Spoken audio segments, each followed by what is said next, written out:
Welcome back to the Meeple Marathon. Today we are going to be taking a look at the first expansion for Star Wars Outer Rim. This is unfinished business. Basically, they are adding, new characters, new ships, new locations, a whole lot of everything, as well as the ability to jump from one side of the board to the other. So let's take a look at what is in the box here. This is, a smaller box, similar to, some of like the smaller Descent expansions. Trying to think of what else. Fantasy Flight definitely has done a lot of these, or Arkham Horror, the smaller expansions. Well, another thing that is not just necessarily more of the old stuff is new AI cards, and from what I have heard, it is some of the best AI that Fantasy Flight or anyone has put out there for this type of game. It's essentially a pick up and deliver game, if you're not familiar with Star Wars Outer Rim.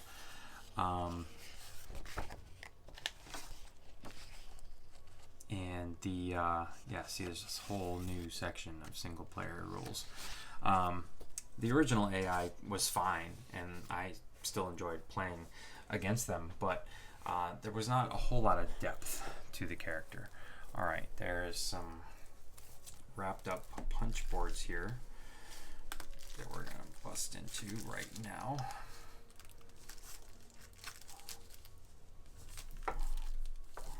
Well, maybe not.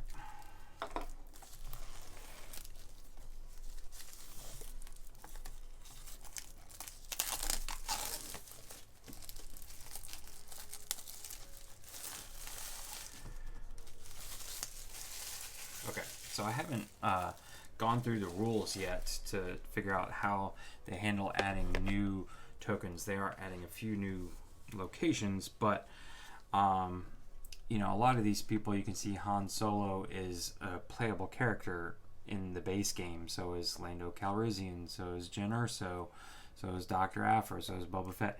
So a lot of these guys, I'm guessing that they're saying, okay, remove this token from the game if you are playing with Han Solo.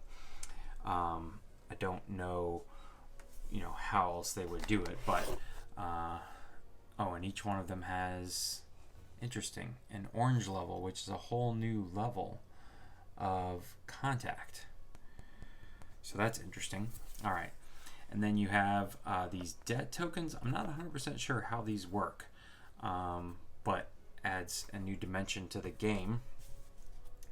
Here's all the playable characters you can now play as. Dengar and what's this? Infus Nest. Chewbacca, of course. Hera Syndulla, Hondo. Cad Bane. So really cool. Set up some additional 10,000 money tokens. Interesting. But this is the two new end caps, which will replace the ones previously. And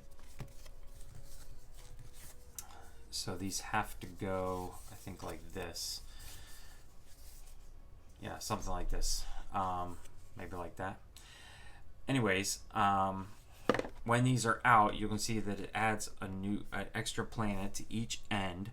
But then there is a way to jump from the spinoward core to the trailing core via these two symbols here. So you can't just jump from anywhere on the map. But if you're all the way at one end and then you need to get roughly over to this end, you don't have to travel the long way, which was, honestly one of the best strategies for playing against the AI, was kind of force him into jobs where he or she would have to travel the furthest to fulfill those jobs. This takes that away, but there's also lots of times where you yourself weren't able to, were having to travel all the way across. So, whole bunch of cards here. Some standees, some additional dice, 3 new dice, which is nice. Let's take a look at the cards now. I'm not going to spoil these. So I'm assuming these all fit in with, or maybe add to, the ones that were already there. There were holes in the numbers of the core game, so I'm guessing that these just slot in there. These are kind of spoilerish, so I'm not going to flip those over. The ship cards, we'll take a look at those here in a second, but let's just glance at some of what we got here. AI player. Oh, wait a minute. Interesting. Okay. So, bounty on Chopper. I guess this is a bounty on each of the new contacts out there. So maybe, I don't know, maybe you will replace orange with an entire other color. Information broker. Okay. Black Sun, Carillion Passenger. 1 to 4. 1 to 3. Oh, I think I know what this is. If you're playing with just 1 to 4 players, once you complete this, you're going to flip over a contact of your choice. Whereas this one, if you're only playing 1 to 2 players, you flip over a contact of your choice. This way, if you are playing with less players, there's a lot more contacts being flipped, things like that. Yeah, you know, a whole bunch more stuff, which just adds to the replay value of the game. All right, but this is what I wanted to take a look at. So we have AI player here. Boom, boom, boom. AI player turn Black Chrysanthemum. AI player turn Boba Fett. AI player turn Bosk. AI player turn Cad Bane. Drengar. IG-88. And Ketso Onyo. Chewbacca. Dr. Aphra. Empress Nest. Han Solo. Harrison Dula. Hondo Naka. Jen Urso. Lando Calrissian. So I'm wondering if, okay, because these guys are all like the bounty hunters, right? And you technically couldn't play, yeah, they're all bounty hunters. You technically couldn't play the AI against a bounty hunter, but now it would appear you can. And these, I'm guessing, either replace or coincide with the other ones, yeah. Because it looks like, all right, if you're playing against Chewbacca, you're going to shuffle this one card in. And so Chewbacca gets, you know, very specific action every once in a while. That looks to be how it works.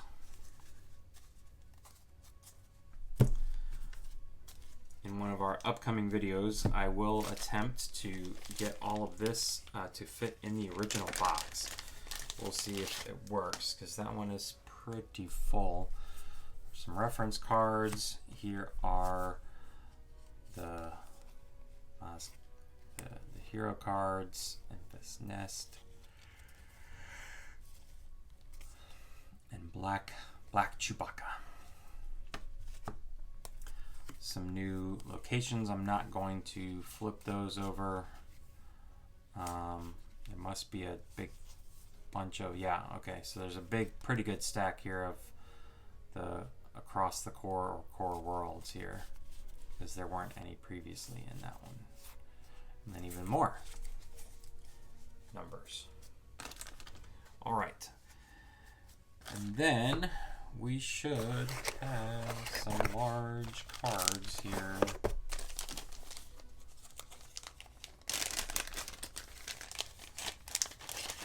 All right, so we've got some new ships. I'm really just going to show you the sides of the ships that you really care about. There is Xanadu Blood. I believe that's Cad Bane's ship. Here is the Punishing One. Pretty sure that's Drengar's ship. Scourge is Black Chewbacca's ship. Now this one is interesting. I'm trying to figure out who would get this one. I guess maybe Chewbacca, because the Millennium Falcon's already in it. But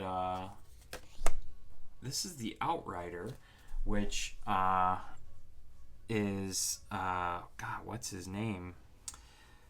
From the Nintendo 64 video game that had God, what was his name? But that was his ship. Oh, this is going to drive me bonkers now. Somebody let me know in the comment section below what either the name of that game was or who the character was in that game, because that was such a great game. I would always make it, however, to the Boba Fett fight, and Boba Fett would kick my ass.